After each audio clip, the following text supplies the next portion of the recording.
vildi bara sýna þér í fljótu bragði hvernig Figma virkar. Fyrst tekur þú slóðina sem ég voru að senda að þig.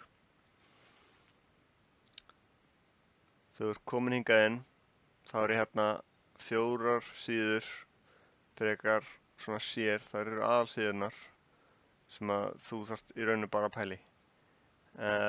Þú notar scroll-takkan, miðjumústakkan til þess að hreyfa þeim og til þess að fara nær, það heitir að control og scrollar. Og já, það er eina virknin sem þú þarft að vita hingað til. Síðan ítur ég hérna á textan hérna uppi. Þú sér að síðan er highlightið. Síðan upp í hægra horni ertu með present eða playtaka. Ítur á playtakan. Og núna ertu komin inn á vefsíðuna. Og inn á vefsíðunni erum við með, þú getur ítt á alls konar hluti. Þú getur ítt á Kerrá, farið inn á Þverahúta, við erum náttúrulega bara með eina á, þetta er allt sama hönnun.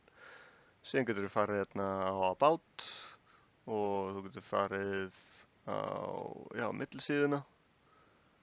Þú getur líka ítt hérna inni. Og síðan að lokum, það sem þú ætti að vita er að þú getur líka ítt bara á, til dæmis þú vilt bara fara á millisíðuna, ítur hérna á playtakan og þá ertu komin inn á millisíðuna. Mjög einfalt, já, þetta er allt og sumt.